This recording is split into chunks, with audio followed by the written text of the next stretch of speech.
자, 여러분, 신앙생활의 균형이 중요합니다. 균형. 예, 균형. 뭐 여러 가지 균형이에요. 균형이 있는데 하나만 얘기하면 말씀을 듣는 것과 행하는 것의 균형이 있어야 된다. 이게 참 중요해요. 예, 듣는 것과 행하는 것, 그렇죠? 이게 굉장히 균형을 맞춰야 된다. 그래서 우리가 예수님도 산상수훈의 결론은 그거예요. 듣기만 하지 말라는 거예요. 행해라는 거죠. 그죠? 그래서 만약에 듣고 행하지 않으면 모래 위에 집을 지은 것 같아요. Nothing, 아무것도 없다는 거예요. 야고보서에서도 그 얘기를 하죠. 행함이 없는 믿음은 죽은 믿음이다. 그래서 말씀을 듣는 것 중요하지만 행하는 게 중요하다. 근데 어떤 사람은 행하는 걸 굉장히 좋아해요. 액팅이요. 막 굉장히 행동파예요. 행동주의자. 막 봉사하고 막 열심히 하는데 말씀을 잘 안 듣는 사람이 있어요. 참 그런 분이 있더라고요. 행동은 있는데 행동파인데 이런 어떤 지적인 말씀을 듣는 은혜를 받는 이게 이제 없는 거죠. 균형이 깨진 거예요. 그러면 맹목적 행동주의자가 될 수가 있어요. 그죠? 예, 무지몽매한 봉사가 될 수 있잖아요. 자기중심적 봉사가 될 수 있는 거거든요. 그러니까 잘 들어야 되고 잘 들은 것을 행동으로 옮기는 이 작업이 있잖아요. 근데 우리가 신앙생활을 하다 보면 오래 하다 보면 어느 쪽으로 기우느냐면 행동보다는 듣는 게 더 많아지는 거예요. 그래서 이번 주간에도 이런 데로 막 우리가 굉장히 많이 말씀을 들은 거예요. 새벽에 오신 분들은 분량이 어마어마한 분량이에요. 그걸 계속 듣는 거죠. 끊임없이 듣는 거죠. 그런데 행하지 않으면 이게 이제 그 균형이 깨진다는 게 깨진다는 거예요. 그리고 여러분, 이 듣기만 하고 행하지 않으면 이 들은 것이, 이 지식이 죽은 지식이 돼버려요. 생명력 있는 지식이 아니고 죽은 지식이 돼버린다. 행하기만 하고 듣기만 하는 사람. 이제 그렇게 가면 계속 듣는 쪽으로만 발달이 되면 그게 뭐예요? 나중에 보면 지성주의가 되죠. 주성주의. 예. 이게 아는 것 많고 머리가 이제 커지는 거죠. 여러분, 우리 기독교의 이단 중에 이 영지주의라는 이단이 있습니다. 이거는 뭐 2000년 기독교 역사 속에 뿌리가 깊은 이단이에요. 예, 뭐 어떤 교파 이런 게 아니고 거대한 하나의 주의죠. 주의. 영지주의, 노스틱이라는 이 영지주의자들도 마찬가지요. 굉장히 지적인 깨달음을 행복으로 아는 자들이에요, 사실. 그 지적인 알을 굉장히 추구하는 사람들. 오늘날 치면 어쩌면 지성적인 그런 부류들이에요. 그러니까 고대 시대부터 뭐 아리스토텔레스, 플라톤 뭐 이런 거 다 그 지성주의예요. 아는 것, 그 철학이라든가 이런 것들이 다 그런 쪽인 거예요. 우리가 신앙생활을 자꾸 하다 보면 아는 거는 많아지는데 그 아는 것에 따른 행동화하지 않을 때 우리의 신앙이 사변화된다, 이렇게 얘기할 수 있어요. 사변화되는 거예요. 그래서 아는 것이 많은데 행동하지 않고, 지성적인 것은 알면 많아지는데 행동하지 않으면 또 무슨 일이 생기느냐면 이제 사람들을 판단하기 시작하고 평가하고, 그래서 내가 아는 것을 통하여 사람들을 죽이는 일들이 생길 수도 있는 거예요. 그래서 여러분, 예수를 오래 믿는 사람들에게 무슨 일이 일어나냐면, 예수를 오래 믿는 사람들의 특징이 뭐냐, 아주 말을 잘해요. 우리끼리니까 얘기는. 그 왜 그런가 하면 우리는 하나님의 말씀을 늘 듣잖아요. 그죠? 굉장히 많은 아주 좋은 강의들, 말씀들을 막 계속 듣는 거예요. 자, 여러분, 기독교는 말씀을 중요하게 여겨요. 우리는 늘 말씀을 들어요. 모든 종교를 통틀어 말씀을 가장 많이 들을 거예요. 설교 시간이 가장 길 거예요. 여러분, 로마 캐톨릭 성당에 가보면 미사를 드릴 때 뭐 신부님의 메시지는 별로 없어요. 예전이 많아요. 의식이 많아. 뭐 이렇게 하고, 뭐가 이렇게 막 뭐 들고 촛불 왔다 갔다 하고, 이게 뭐가 많아요. 그래도 앉았다 일어났다 이러지 메시지는 별로 없다니까. 그러면서 굉장히 올 때 그 가톨릭 신자들이 분위기가 말씀 얘기는 별로 없어요. 절에도 마찬가지예요. 절에도 뭐 계속 하다가 오지 설법을 듣는 시간이 많지 않다니까요. 그리고 불교 신자가 뭐 매주 갑니까? 한 번씩 가지. 물어보면 잘 몰라요. 이슬람도 마찬가지입니다. 여러분, 모스크에 가면 뭐 이렇게 하는 거예요. 하루 3번, 5번씩. 그 의식이에요, 의식. 근데 기독교, 특별히 이 로마 캐톨릭에서 종교 개혁을 하면서 오는 이제 종교 개혁 이후에 이 말씀으로 돌아가자 그러죠. 말씀으로. 물론 이제 너무 이게 말씀으로 하다 보니까 예전 자체를 무시를 많이 했어요. 그래서 오늘날 이제 이 성만찬이나 이런 것들도 자주 하는 게 좋은데 우리는 너무 안 하는 거예요, 사실은. 매주 하면 좋아요, 사실은. 또 자주 하다 보니까 또 그게 형식화되니까 이제 그게 이제 문제도 있는데요. 자, 우리는 말씀을 늘 듣고 또 들어요. 근데 이건 좋은 겁니다. 모르고 믿는 게 아니라 알고 믿어야죠. 근데 말씀을 많이 듣고 깨치는 가정을 가지다 보니까 아는 것에만 집중하고 그러다 보니까 이렇게 지적으로는 수준이 높아져 가는데 행동하지 않는 거예요. 그리고 모든 에너지가 어디에 모이느냐 하면 입에 모이는 거예요. 그래서 사실 여러분 교파 중에서도요, 장로교가 공부를 많이 해요. 제일 많이 해. 성경 공부나 이런 거 훈련이나 제일 공부 많이 하는 데가 장로교예요. 순복음은 우리처럼 공부를 좀 적게 해요. 우리 많이 안 해요. 장로교인들이, 그러니까 장로교인들이 지적인 교인들이 많이, 이러면 아니, 순복음이 지적이지 않는다는 게 아니라 그건 조금 정적이라는 거예요. 정적인, 감성적인 그런 부분이 좀 있어요. 그래서 이게 있는 거예요. 그러니까 사실 장로교회는 박수도 별로 안 쳤어요. 막 이런 거는 감정을 들뜨게 하는 거죠. 순복음은 전부 다 이 박수를 치고 막 굉장히 뜨거워요.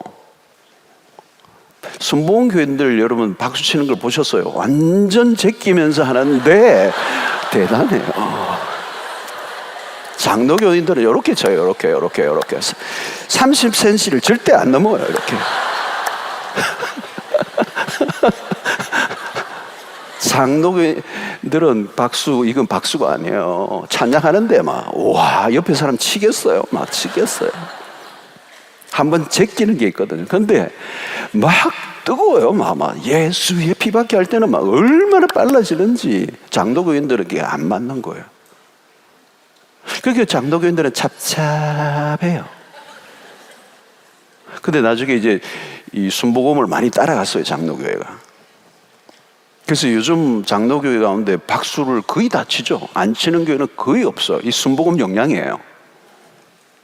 한때는 장로교는 박수 절대 안 쳤어요. 박수 치면 큰일 나요. 지금도 안 치는 교회 가끔 있어요. 장로교회는. 이런 감성적인 것들을 굉장히 우려했어요.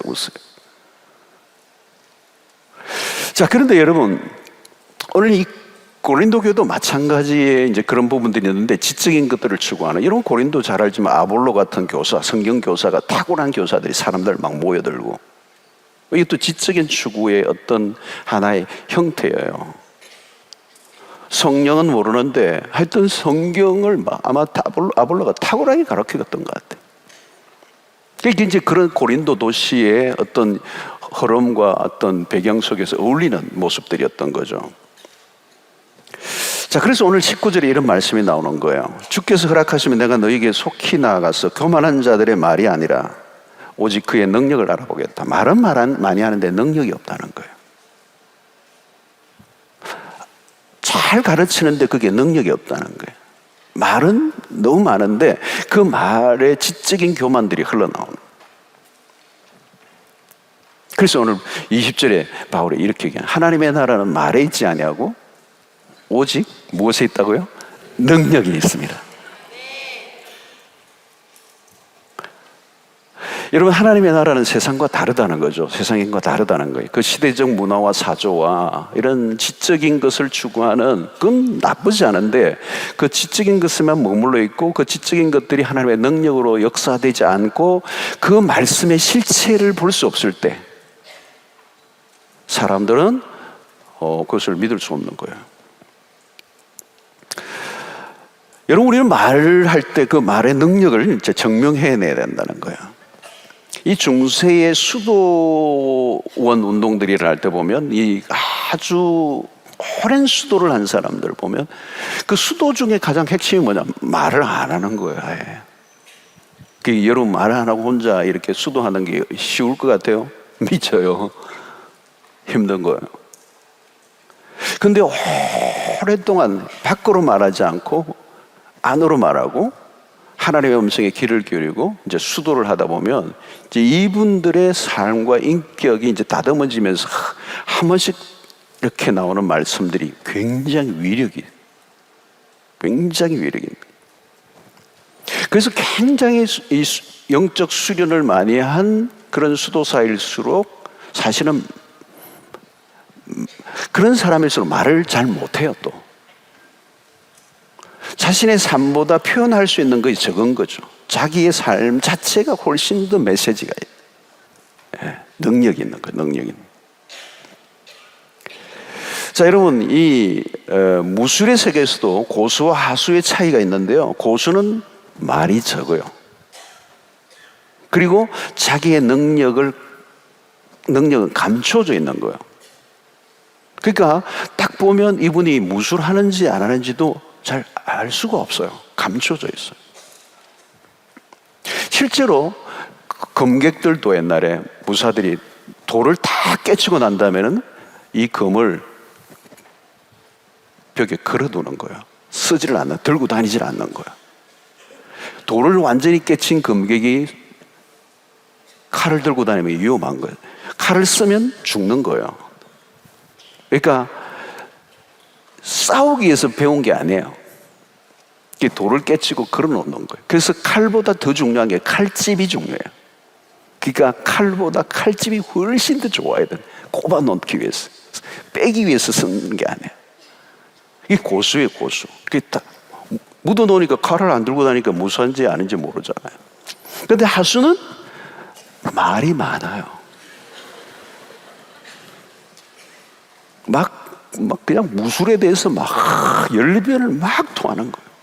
그리고 자기 술을 다 드러내요. 그리고 칼을 늘 꽂고 다니고 막 그러다가 어느 진짜 검객을 만나면 창피를 당하는 거예요. 태권도도 아주 그냥 고단수들은 표 안 나죠. 근데 이제 홍띠 정도 되면 이제 어깨에 메고 다니지 않은데 홍띠라고. 여러분, 고수는 교만함이 없고 하수는 겁이 없어요.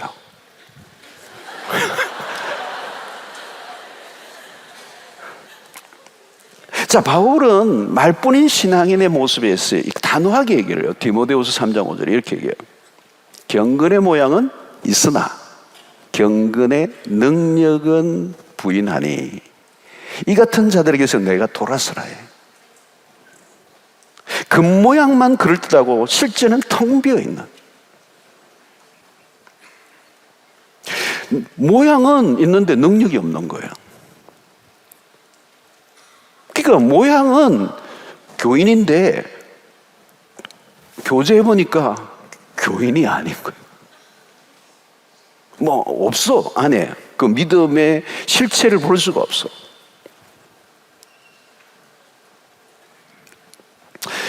초기 기독교가 전파될 때는 아무도 기독교가 뭔지를 몰랐어요.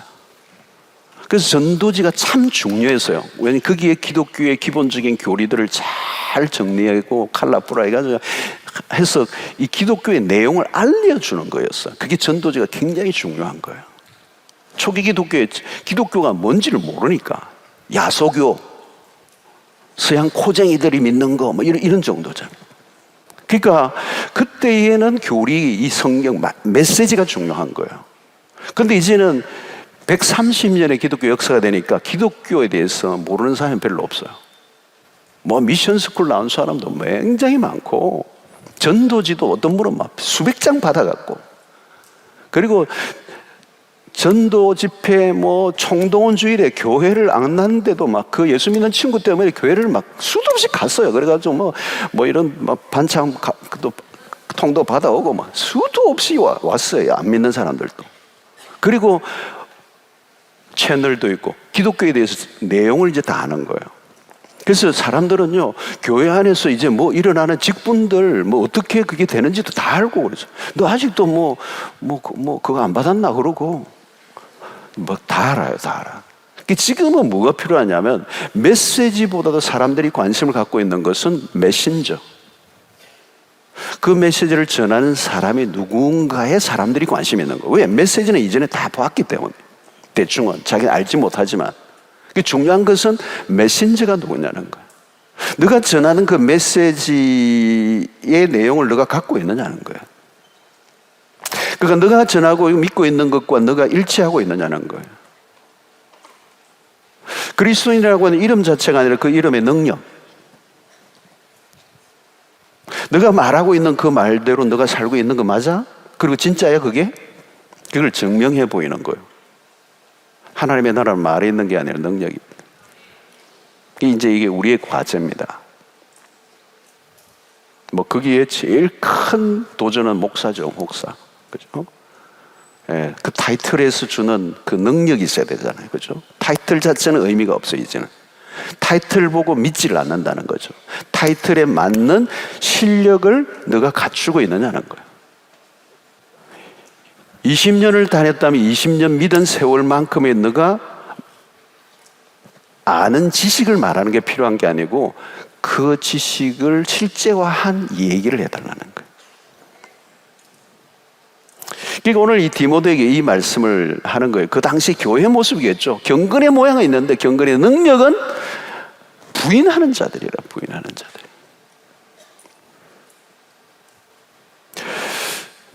여러분, 경건의 모양 자체는 나쁜 것은 아닙니다. 여러분, 경건의 모양을 가져야 되죠. 근데 내용이 없으면 그 모양은 의미가 없어진다는 거예요. 껍데기. 내용을 채우지 않으면 껍데기밖에 없다는 거죠. 그러니까 여러분, 이게 오늘 우리의 모양과 능력, 그 지식과 삶의 이 간격을 좁혀 나가는 이 노력을 해야 된다.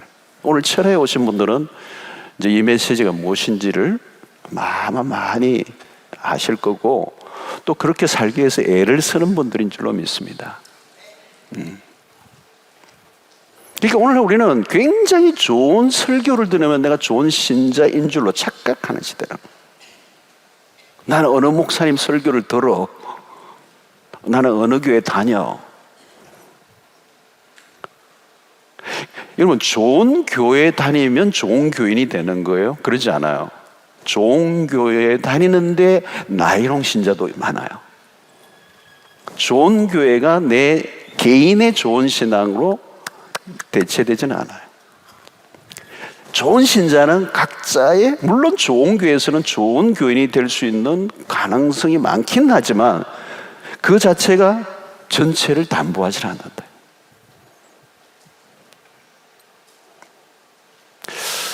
이제 예를 들면 우리 교회 같이 이렇게 메가처치는 한 분 한 분에 대해서 이 신앙을 점검해드리고 한 분 한 분을 케어링해서 영적인 이 어떤 퀄리티 있는 성숙한 그리스도로 이끌어가는 훈련을 하기가, 트레이닝하기가 쉽지가 않아요. 사람이 많으니까. 그렇다고 해서 여러분 그냥 하는 건 아니죠. 우리가 굉장히 많은 노력을 해요. 이제 훈련 사역들도 하잖아요. 제자 훈련하고 이제 이러는데, 이 제자 훈련도 마찬가지예요. 제자 훈련이라는 것은 그냥 우리의 퀄리티를 좀 더 집중해서 그 믿음을 삶으로 증명해내도록 이제 제대로 훈련을 시키려고 하는 거예요. 그 훈련이라고 다 되는 건 아니에요. 2년 정도 사역자반까지 2년 정도가 되는 건 아니에요. 괜히 어떤 사람은 또 뭐 받고 난 다음에 몇 기요 뭐 이런 자랑이 나오고, 그러면 그거는 실패한 거예요. 실패한 거. 이런 마귀는 우리를 속여요. 우리가 스스로 경건의 모양 속은 채 신앙생활을 하게 하는 거예요. 내가 잘하고 있는 것처럼. 내용은 빠져 있는데 자기 어떤 것들을 외적인 것들을 체험으로 자기가 잘하고 있다고 생각하는 거예요. 그러나 여러분, 우리가 신앙생활에 이 내용, 믿음의 내용을 우리의 삶에 계속적으로 쌓아가는 이 축적의 시간들은 하루아침에 일어나는 것이 아니에요. 굉장히 깊은 노력과 대가를 지불해야 된다는. 그러지 않으면 어때요? 자기를 속이게 된다는 거예요. 어떻게 자기를 속입니까? 없는데 있는 것처럼 꾸미는 거예요, 여러분. 여러분, 이게 굉장히 민감한 겁니다. 영적 위장술이 생기는 거예요. 종교적 포장을 한다는 거예요. 그래서 여러분, 우리가 직분을 가지잖아요. 목사라는 직분, 장로라는 직분, 권사라는 직분, 안수집사라는 직분. 그런 그 직분이 내 신앙을 담보해 주나요? 아니에요. 제가 전에도 했지만 그 유명한 신학자 얘기예요. 우리는 아무리 오래 믿어도요, 우리 안에 있는 죄성을 갖고 있고요, 언제든지 부패할 수 있는 가능성을 갖고 있는 사람들. 수십 년 동안 목회를 했다고 그분이 정말 경건의 삶을 살고 있는가는 몰라요, 아무도. 그 본인만 알고 있는 거예요. 그러니까 여러분, 우리가 이 자기 체면을 걸고 그리고 이 마스크를 오래 쓰다 보면 그게 이제 자기가 되는 거죠. 무엇인가 내실이 없는 이 신앙, 그 겉모양만 화려한 신앙이 되는 것입니다. 그래서 여러분, 가만히 보면 능력이 없는, 경건의 능력이 없을수록 말이 많다는 거예요. 말이 많다는. 장황하고 요란하고 현란하고. 그 고대 시대에 막 광장에서 막 토론하고 그러면서 서로 말싸움하고 이게 그 당시에 고린도도 마찬가지 문화였어요. 막 화려한 거죠. 화려한 수사법을 막 쓰는 거예요. 여러분, 태권도에 대해서 아무리 기가 막힌 설명을 해도 소용없어요. 시범을 보여야 돼요. 시범을 보이는데 손에서 피가 나고 벽돌은 껐다도 안 하고 그러면 안 되는 거예요.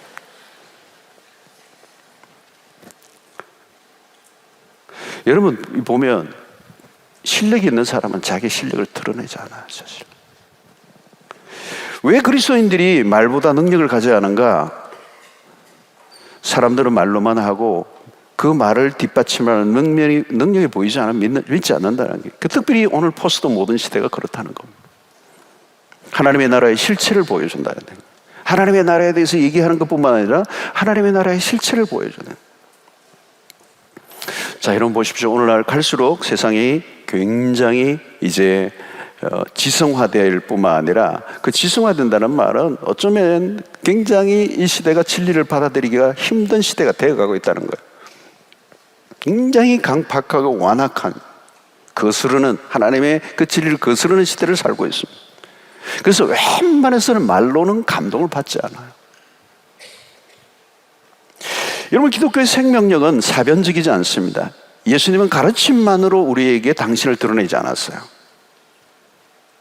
그죠?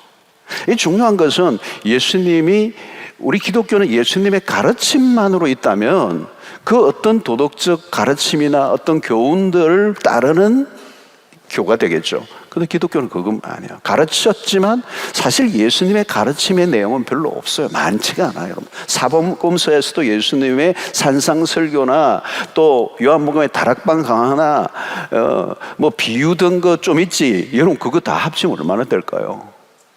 불교는요, 어마어마해요. 8만 대장경 여러분, 예수님의 생애에서 가장 중요한 것은 자신의 삶으로 이 기독교입니다. 하나님이 인간의 몸을 입고 오셔서 33년 공생의 삶을 사셨는 거예요. 우리는 뭘 보냐? 예수님의 삶을 보는 거예요. 성경의 메시지도 보지만 그 메시지 한가운데 예수 그리스도가 있고 그 예수 그리스도의 삶이 있는 거예요. 그 삶의 한가운데 뭐가 있어요? 십자가가 있어요. 이건 엄청난 위력이 있는 것입니다. 하나님이 인간이 되시고 죄인과 같이 되사 우리를 위하여 십자가에 죽으셨다라고 하는 것.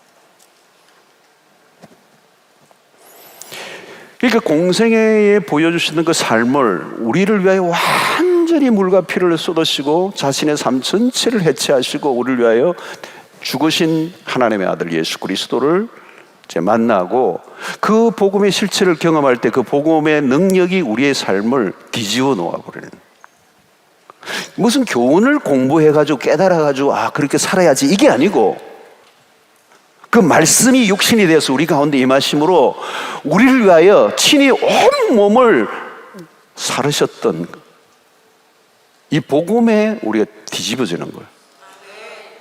그 예수 그리스도의 십자가의 죽으심과 부활이 없으면 우리는 구원을 얻을 길이 없고 우리의 죄의 문제를 해결할 길이 없고 우리는 소망이 없는 백성들. 인류가 가진 이 저주의 죄로 인하여 온 이 저주를 걷어낼 길이 없는데 그 예수 그리스도의 죽으심을 통하여, 이 죽으심보다 강력한 액팅이 어디 있겠어요, 여러분? 그래서 그런 얘기를 비유를 많이 하잖아요. 어떤 사람이 막 그냥 물에 빠져가지고 막 흐우적 거리는데 군자는 대로라, 큰 길로 좀 다니지, 그렇게 가르치는 거잖아요. 어떤 교훈인지 알겠죠? 여러분, 기독교는 물 위로 뛰어 들어가는 거예요. 그리고 그 사람을 건져내고 당신이 죽으시는 거예요. 그러니까 그리스도의 삶이 기독교의 이 복음의 중앙에 있는 거예요. 액팅이에요. 내 삶을 불사르는, 그냥 관념적으로 깨닫고 덕도하였도다 이게 아니라는 거예요. 우리는 덕도가 아니에요. 덕도해서 구원에 이르는 종교가 아니에요. 이미 하나님의 아들이 이루어 놓으신, 십자가에 죽으신 그 사건을 우리가 할 일이 없어요. 그분 우리가 해도 아무 소용없어요. 우리는 덕도에 이르는 게 아니에요. 이미 이루어 놓으신 하나님의 그 말로 다 할 수 없는 그 사랑 안에 푹 빠지는 거. 그게 미치는 거예요. 그래서 로마서 1장 16절에 그 말하잖아요. 내가 바울은 이 복음을 만나니까 이 복음을 부끄러워하지 않는데 이 복음 모든 믿는 자에게 구원을 주시는 하나님의 두나미스다. 두나미스는 이 뭐예요? 폭발, 다이너마이트. 뻥 하는 거예요, 뻥 하는 거예요. 그러니까 사실 제가 자주 그랬잖아요. 십자가를 인격적으로 경험하지 않으면 신앙이 터전하지가 않아요. 관념적이에요.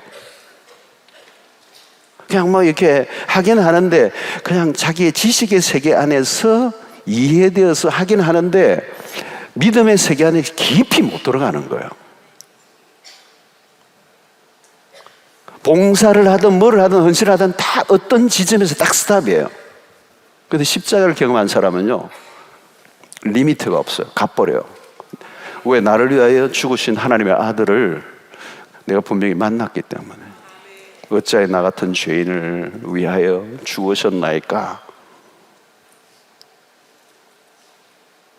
이 복음의 화염에 확 뒤집어지는 거예요. 그게 미치는 거죠. 그래서 주를 위하여 어떻게 하면 좋겠습니까? 그럼 아골 골짜기도 가고 아프리카도 가고 뭐 굶어 죽어도 주를 위해 살겠습니다. 그래서 예수 그리스도가 내 인생의 프라이오리티가 되는 거예요. 세컨더리가 아니에요. 예수님을 섬기고 또 뭐 또 하고가 아니에요. 예수님을 섬기기 위해서 모든 걸 하는 수단이 될 뿐이지 예수 그리스도만의 유일한 내 삶의 목표가 되는 거예요.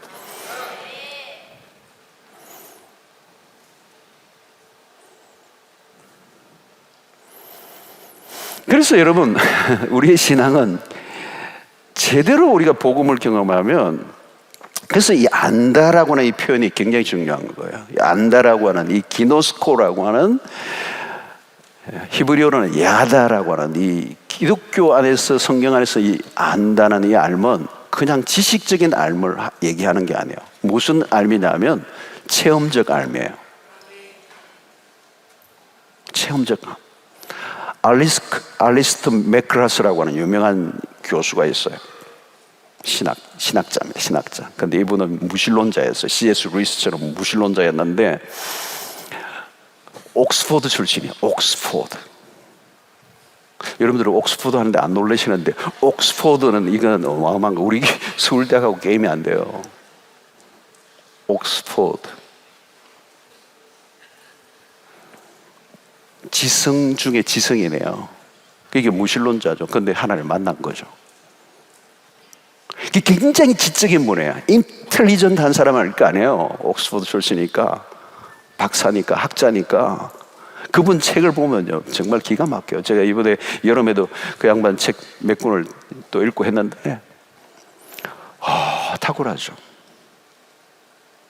근데 이 양반이 학자인데요, 뭘 깨달은 학자냐면 예수 그리스도 십자가를 만난 학자예요. 이게 달라요. 자기의 지성의 세계에서만 맴돌고 있는 지성의 능력으로 아무리 끝에 가도 한계가 있어요. 지성은 지성이에요.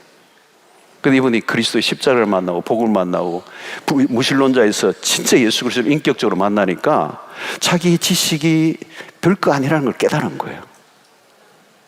그 지식의 한계, 내 지식으로 하나님의 세계에 도달할 수 없다는 걸 깨달은 거예요. 근데 내가 뭘 생각나느냐면 이어령 교수가 생각이 나는 거예요. 이어령 교수는 한국의 지성의 상징이에요. 제가 호주에서도 우리 교회에서 초빙해가지고 같이 만나고 며칠 같이 교제도 하는데 그 얘기를 하는 거예요. 제가 그분의 욥기서에 대한 책을 오래전에 나온 책인데 욥기를 해석한 문학적 해석을 하는 거예요. 욥기는 여러분 굉장한 문학적인 수준이 있는 것이에요. 성경이 문학책이에요. 문학적인 관점에서 문학을 하는 분이니까 이 욥기서를 기가 막히게 썼더라고요. 그래서 나는 이제 신학생으로서 그걸 책을 보니까 이분이 다른 관점에서 이런 걸 보내 하고 굉장히 감동받은 얘기를 이어령 교수에게 제가 하니까 그때 그 욥기에 대한 글을 읽고 제가 많이 감동을 받았는데 목사님, 내가 그 예수를 모를 때 막 그냥 뭣도 모르고 쓴 겁니다. 겸손하게 얘기하시는 거죠. 근데 내가 요즘 예수를 믿고 난 이후에 성경에 대해서 얘기하려고 하니까 굉장히 지금 자기는 주저된다는 거예요. 그래서 목사님들이 설교를 들으면서 요즘 내가 은혜를 많이 받습니다. 겸손하시더라고요. 그래서 무슨 책을 썼어요? 지성에서 영성으로. 지성에서 영성으로. 알리스트 맥크라스 교수가 그 얘기를 하는 거예요. 자기의 책에 자기의 자전적인 얘기를 한 책이 있어요. 그 책에 보면 내 지식의 한계. 그래서 빌립보서를 읽으면서 빌립보서 내가 그리스도를 얻었다라고 하는 이 표현들, 그리스도를 아는 지식이 가장 고상함이라. 이걸 지금 표현하는 거예요. 이 학자가. 사랑하는 성도 여러분, 이 머리로 지성으로만 그냥 이해의 세계 속에 자기의 논리적 세계 속에서 빠져서 관념적이고 사변적이고 철학적이고 개념적인 신앙생활을 하는 혹시 남성분들이 계시면 영의 세계로 예수 그리스도의 십자가의 복음 앞에서 완전히 산산조각 나는 은혜가 있게 되기를 축원합니다. 오늘 이 설교가 어떤 분에게는 굉장히 큰 도전을 주는 설교가 될 수 있을 거예요. 안 넘어가면요, 자기 세계에 빠져 있어요. 그러니까 세월을 보내는 거예요. 세월 보내는 그 하찮은, 여러분, 이 맥그라스 교수, 이 옥스포드의 그 사실은 이 C.S. 루이스가 대표적인 사람이잖아요. 기독교 최고의 지성이 C.S. 루이스잖아요. 그분의 책을 여러분들 읽어보십시오. 무신론자였어요. 어릴 때는 교회를 다녔죠. 그러나 기독교에 대한 회의를 느끼고 오랫동안 떠나 있었는데 결국은 예수를 믿었어요.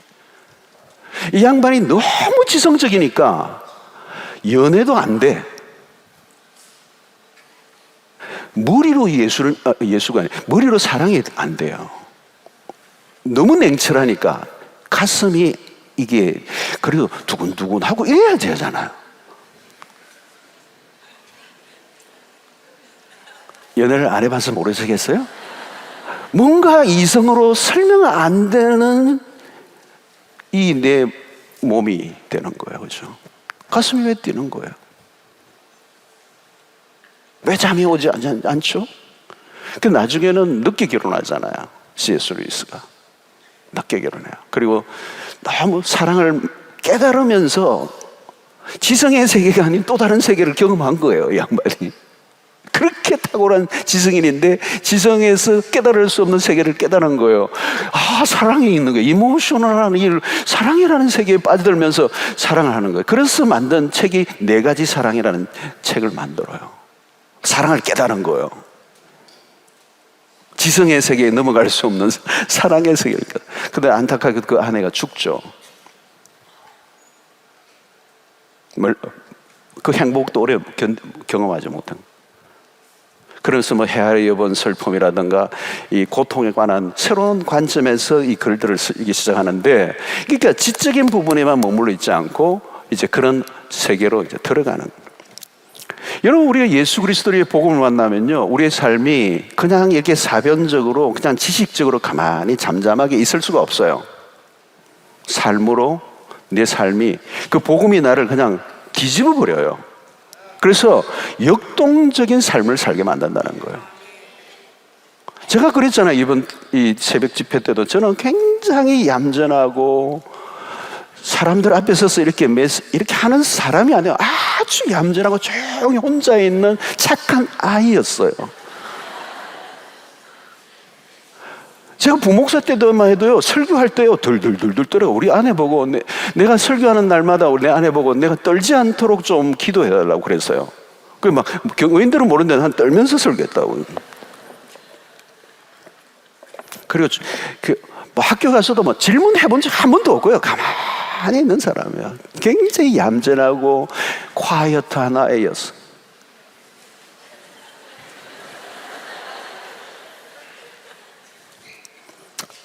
그런데 부르심을 받고 복음 안에서 제 삶을 하나님이 바꾸어 나가기 시작하는 거예요. 그래서 굉장히 역동적인 삶이죠.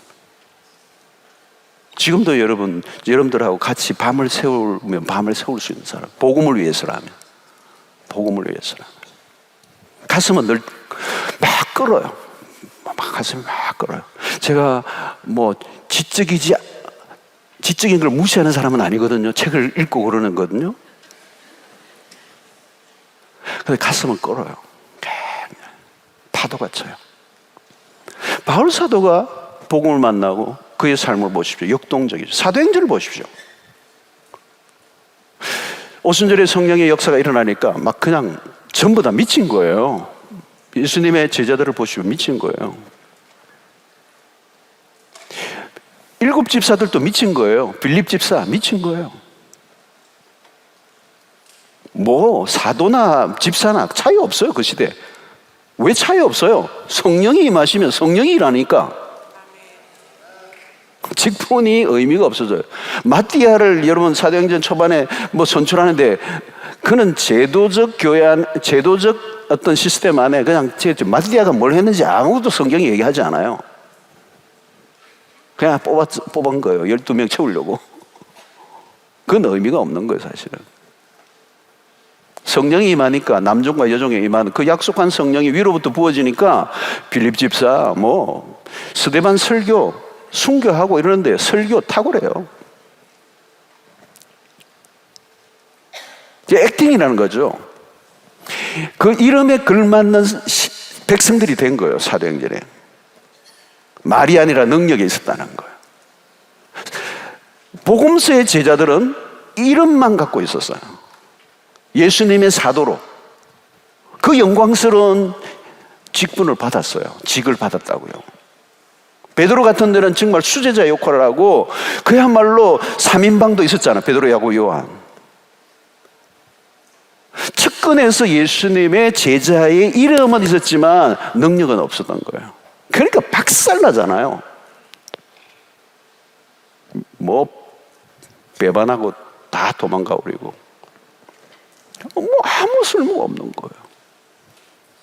여러분, 비행기가 외양이 아무리 멋있어도 날아야 비행기예요. 혹시 여러분들 비행기 한 대 선물로 준다면 여러분 안 나는 비행기 주시면 여러분 차 대신 갖고 다니시겠어요? 못 갖고 다녀요. 주차할 데도 없어요. 멋있긴 하고 비싼데 비행기는 떠야 되는 거거든요. 그러니까 예수님의 제자들이 복음서에 꼭 그와 같은 거예요. 멋있어요. 예수님의 제자, 능력과 기적을 행하는 예수님의 옆에 따라다니까 그 예수님의 영광스러운 12제자 안에 들어갔으니까 그야말로 기가 막힌 거 아니겠어요? 여러분 오병이어 사건이 일어나고 막 때는 대로 그냥 막 사람들이 먹고 막 또 나오고 막 야, 제자들이 신났을 거예요. 그때 막 그냥 노래 부르면서 막 그냥 뛰어다니고 와, 예수님이 제자 되기 잘했다 그러고 이제 막 큰 역사가 일어나겠다 그랬잖아요. 근데 아무것도 아닌 거죠. 여러분 신자라는 이름에 능력을 갖춰야 된다. 그래서 우리가 영권 회복 집회, 영권 하는 게 딴 게 아닙니다. 실제적으로 세상에 나 영적 대결을 하면 우리가 이겨야죠. 그죠? 돈으로 무장한 사람들과 딱 맞붙으면 돈으로 무장한 사람하고 딱 붙어가지고 우리가 영권이 이겨야 되는 거예요. 물건을 이겨내야 되잖아요. 물건을 갖고 있는 사람보다 영권이 더 세다는 걸 입증해 보여줘야 되잖아요. 돈 앞에 좀 더 기죽지 않고 돈밖에 없는 돈만 자랑하는 사람 앞에 예수 그리스도의 이름에 그 은혜 아래 살아가는 사람들의 삶이 얼마나 멋진가를 확 보여줘야 되잖아요. 기죽지 않고 돈 가지고 그냥 자랑하는 사람 그거 얼마나 불쌍한 사람이에요. 돈밖에 없는 거예요. 오직 자랑할 게 없어서 돈 자랑하겠어.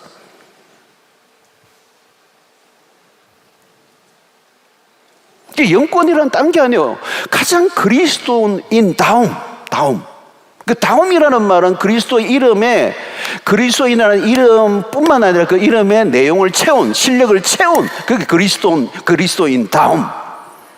그 초대교회는 그랬단 말이에요. 그리스도인이라고 하면 그리스도를 정말 따르는 마이너리티 소수의 사람인데 아무것도 없을 것 같은데 그 예수를 위해서 생명을 걸고 있는 사람들은 눈에 띈 거죠. 내용이 있었단 말이죠. 내용이 있었다는 거예요. 초대교회 같으면 집사 하면 그냥 대단한 내용을 갖고 있었기 때문에 아무도 무시할 수 없는.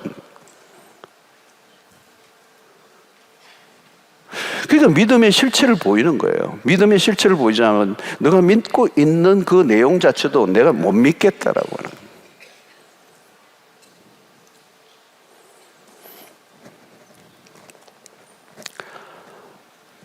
자, 사도행전 1장 8절 우리가 좀 보면 사도행전 1장 8절 오직 성령이 너에게 임하시면 오늘 여러분들 새벽까지 일찍 오셨는데 이 설교를 오늘 빨리 마치는 게 좋은데 이렇게 아직 설교가 반쯤 간 것 같은데 오늘따라 왜 이렇게 또 길어지지?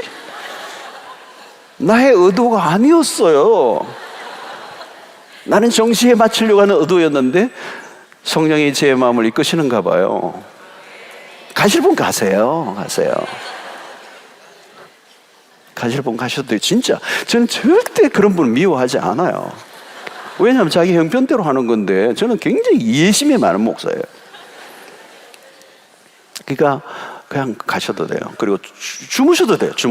예, 주무셔도 돼요.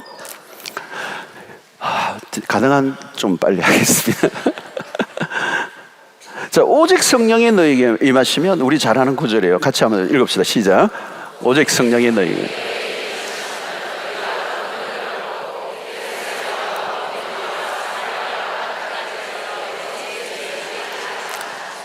자, 이 구절이 사도행전의 핵심 구절이잖아요. 그죠? 이 구절이 사도행전을 전체를 설명하는 건데 핵심 구절인데 키워드가 세 가지 나오죠. 이 구절에 하나는 성령, 두 번째는 권능, 마지막은 뭐예요? 증인.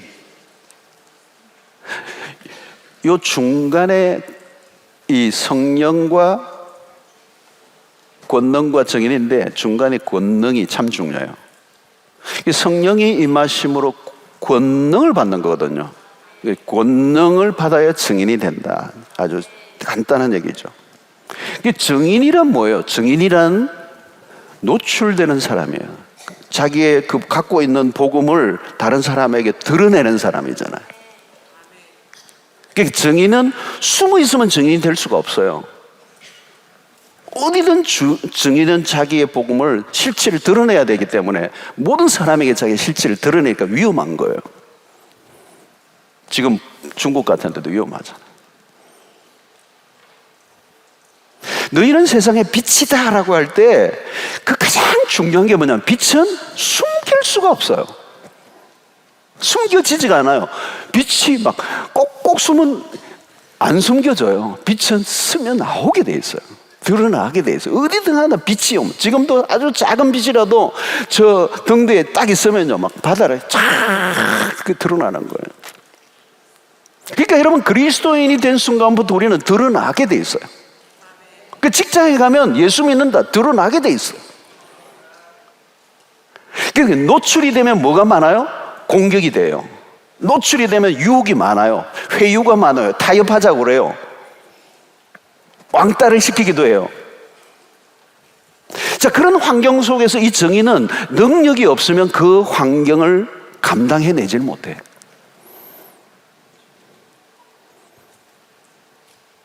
그러니까 여러분, 우리가 이 능력이 없으면 꼬리를 감춰야 돼요. 내가 안 믿는 척 해야 되고, 그럼 뭐 뒷돈받을 일도 뒷돈 받고 타협도 하고.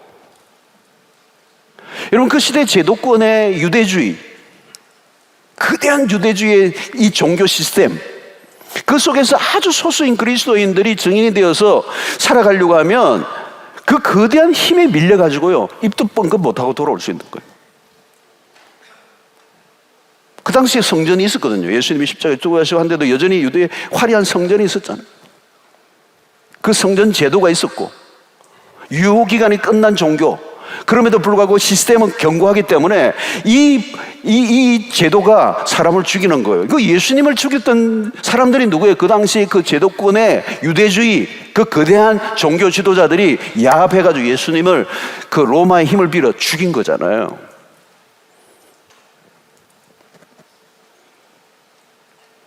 그러니까 예수를 따르는 소수의 이 어부 출신들이 무엇을 가지고 그걸 버텨내고 어떻게 그들에게, 다른 사람에게 이 예수 그리스도의 십자가의 복음을 증거할 수 있느냐는 거예요.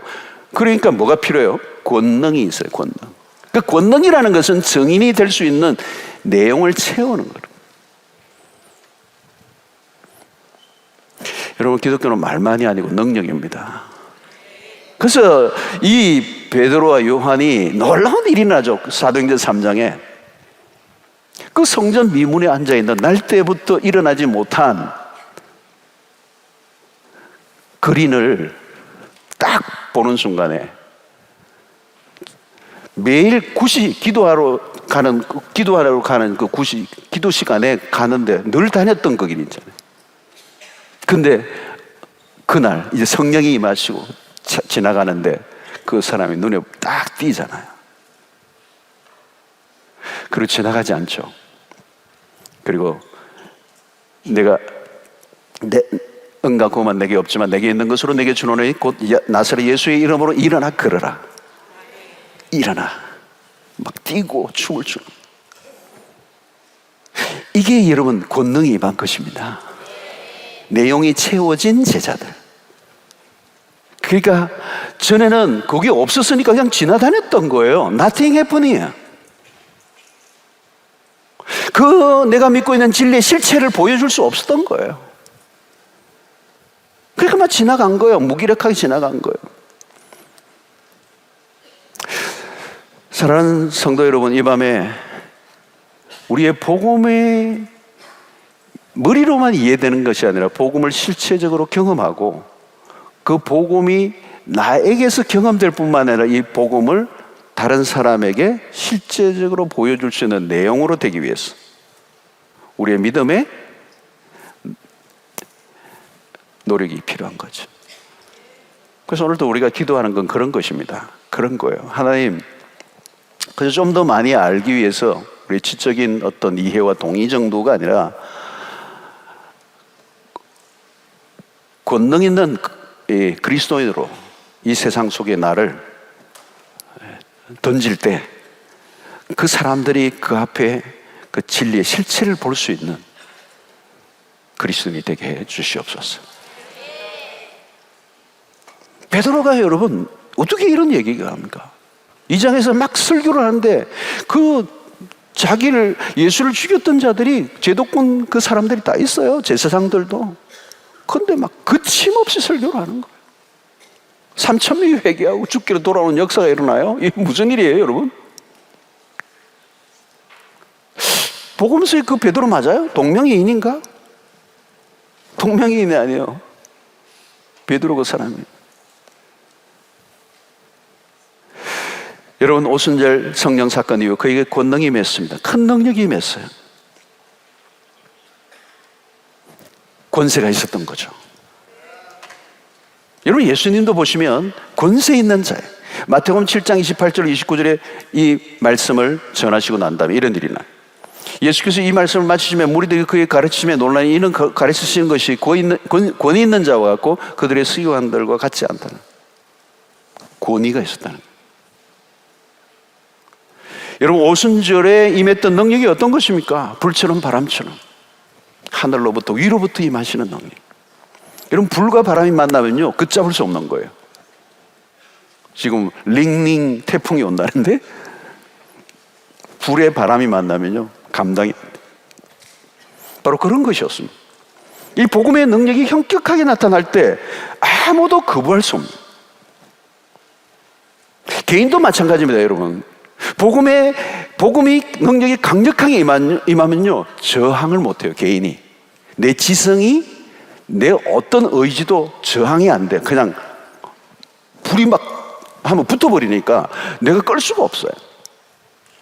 아마 그런 은혜를 이미 받은 분들이 계실 거예요. 내가 어떻게 저항이 안 돼요. 그 완고한 영혼을 막 박살이 나버리게 합니다. 이것은 일시적으로 감동받는 정도가 아니에요. 완전히 바꾸어 놓는, 휘저어 놓는, 사로잡아 버리는. 한국교회 130년 기독교 역사 속에 그런 간증거리들이 너무 많죠. 사랑하는 성도 여러분, 영적 세계에서 우리는 영적인 세계 안으로 들어왔어요. 근데 이제 우리는 말이 아니라 능력을 갖춘 참된 그리스도인들이 되시기를 주의 이름으로 축원합니다. 자, 그때 여러분 우리 안에는 능력이 나타나면 어떤 일들이 일어나요? 마태복음 12장 29절 지금 많이 띄고 있습니다. 제가 여러분들 빨리 집에 보내드리려고 지금 건너뛰고 있어요. 다시 읽겠습니다. 시작. 사람이 먼저 강한 자를 결박하지 않고서 어떻게 그 강한 자의 집에 들어가 그 세간을 강탈하겠느냐. 결박한 후에 그 집을 강탈해라. 자, 영적 싸움이 이런 거예요. 강한 자를 결박하는 싸움이에요. 누가 더 세냐는 거예요. 누가 더 세냐. 여러분, 우리가 이 세상에 가면 센 게 많아요. 많은 우리를 위협하고 우리를 흔들어 놓고 우리의 믿음을 그냥 흔들어 놓는 그런 세력들이 있어요. 전도는커녕요 그 사람 말에 설득당하고 올 수도 있어요. 우리는 매일 전쟁을 하는 거죠. 영적 능력을 갖추지 않으면. 여러분, 우리는 우리의 육체를 의존해서는 안 됩니다. 우리의 끝에는 자랑할 게 아무것도, 우리의 실력, 우리의 지식, 우리의 능력, 우리의 쌓았던 어떤 것도 자랑이 될 수가 없어요. 바울은 고린도 교회 교인들이 그런 근근의 모양만 갖추고 있는 것들을 안타까워하며 그 알고 있는 것들을 자랑으로 삼고 있는 그 사람들에게 이제 하나님의 나라는 말이 아니라 능력이라고 말씀하는 거예요.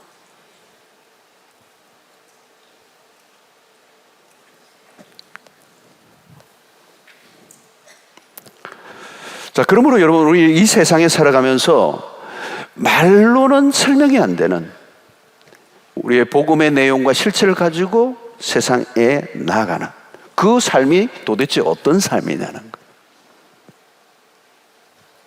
물론 우리가 기적을 행할 수도 있죠. 그러나 여러분, 오늘 여기서 우리가 보여주는 기적은 늘 일어나는 것은 아니에요. 진짜 기적은 어떤 것입니까? 이러면 세상 사람들이 흉내낼 수 없는 것들은 도대체 어떤 것입니까? 그 능력의 삶이 어떤 거예요? 세상의 사람들은 돈을 들고 인색하고 돈에 바들바들 떨고 있는데 기꺼이 그 자기의 물질을 회체하고 나누어주는 사도행전의 모습이에요. 유무상통하고 핍절한 자가 없고, 그게 능력이에요. 그게 권능이 나타난다는 거.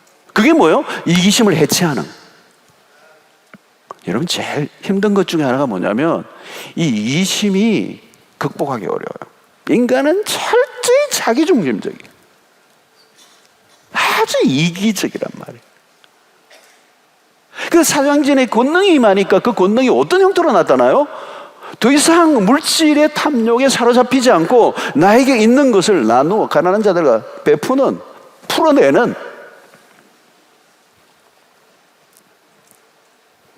여러분 그거는요 세상에 흉내를 못 내는 겁니다. 여러분 우리는 세상이 흉내낼 수 없는 것을 드러내야 돼요. 그게 우리의 믿음의 내용이에요. 여러분 초대교 기도에 참여해서 막 좋죠. 우리가 새벽에도 막 수 없는 사람들이 막 모여서 그 새벽에 막 모이고 막 구름대 가지고 오고 막 이런데 여러분 막 교회 크고 세상 사람들은요 전혀 감동 안 받아요. 아무런 감동 안 받아. 이런 걸 가지고는 감동을 받지 않아요. 이건 우리끼리 감동받는 거지. 와 이렇지. 사람 많이 모이려는 거는요 뭐 사직체육관 야구장 뭐 유럽의 뭐 축구들, 프로 축구들, 뭐 이런 구장들 뭐 엄청나잖아요, 여러분. 여러분, 오늘 우리가 보여줘야 될 것은 그런 게 아니라는 거죠. 우리가 보여줄 것은 세상 사람들이 뭘로 놀랄 거냐는 거예요. 복음의 내용을 우리의 삶에 드러내는 거예요. 우리가 정말 이기심이 해체된, 세상 가보세요. 전부 다 뭐 판하잖아요. 막 긁어 모으고 자기 중심적으로 살고 돈 중심이고. 여러분 명절에도 갔어요. 안 믿는 형제들하고 여러분 탁월함이 나타나야 돼요. 복음의 내용을. 어디 막 형제끼리도 막 이렇게 뭐 돈을 모아서 막 한다 그러면 여러분들이 후하게 팍 내고요. 예수 믿는 사람이 후하게 내야 돼요. 쫀쫀하게 하지 말고. 예수쟁이들이 되게 인색하더라. 이 말 들으면 게임이 깨갱하는 거예요. 누구보다도 넉넉하고. 요즘 뭐 형제끼리도 뭐 유산 문제 나오니까요. 뭐 예수 믿는 친구나 안 믿는 형제나 똑같이 행동하는 거예요. 뭐가 달라요? 뭐가 달라? 믿음의 내용이 뭐냐는 거예요.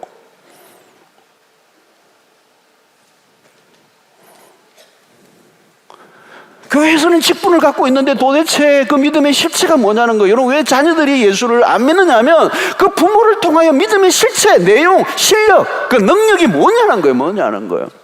이기심을 극복하고 돈보다 하나님을 사랑하고 세상보다 하나님이 내 인생의 전부라고 하는 사실을 삶을 통하여 입증해 보지 못하니까 가정에서 보니까 이건 하나님 안 믿는 거예요. 안 믿어. 믿으면 그럴 수 없어.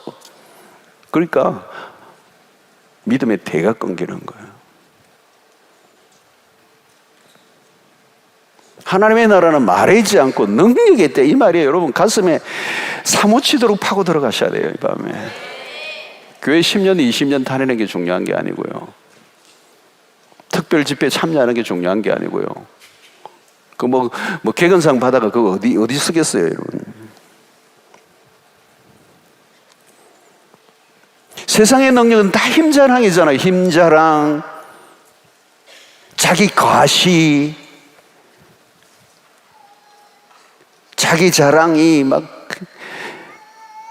그래서 자기 힘을 키워서 뭐예요? 다른 사람 죽이고 그러는 거 아니에요, 여러분. 그러나 여러분 우리는 그게 아니에요.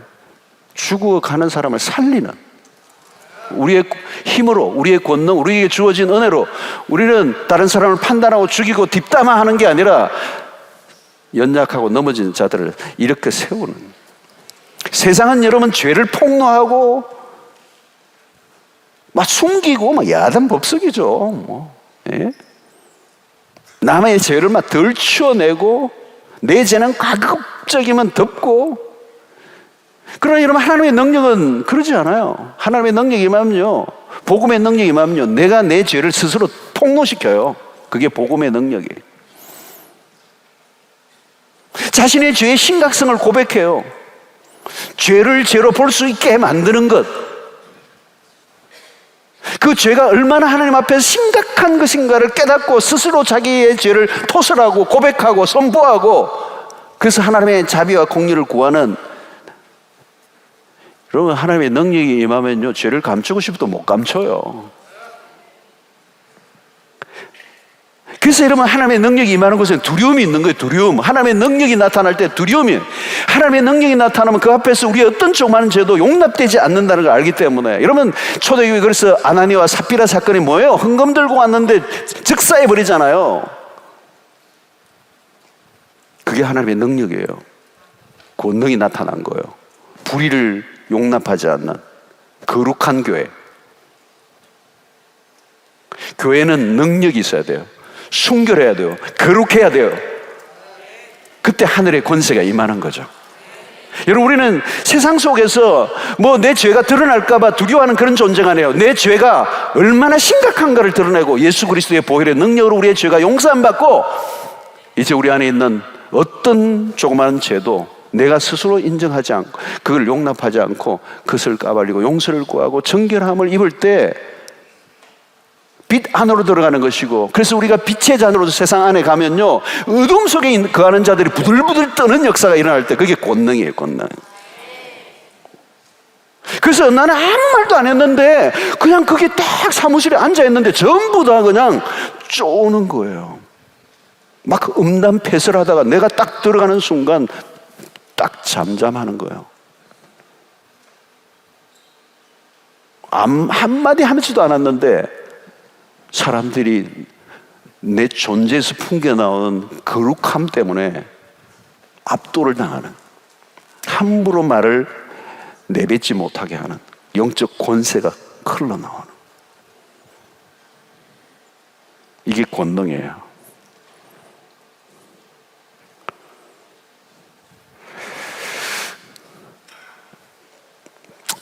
끝내야 되겠어요. 하나님의 나라는 말에 있지 않고 능력이 있습니다. 하나님 백성답게 살아갈 수 있게 하는 그 내용이 있는 신앙 살게 하여 주십시오. 듣기만 하지 않게 하시고 행하게 해주시고, 그 말씀에 온전히 순종하여 그 말씀이 내 인생에 피가 되고 살이 되어서 어떤 환경 속에 두려워하지 않고 그 말씀을 말씀대로 살아내고, 그 말씀이 능력이 되어 이 세상의 한가운데 나아가 하나님의 나라 안에 살아가고 있는 삶의 실체가 무엇인지를 세상 가운데 확실하게 보여줘서 전도지가 아니라 내 삶의 존재를 통하여 사람들이 예수 믿을 수밖에 없는 환경으로 이끌어가는 능력 있는 증인들 되시기를 주의 이름으로 축원합니다.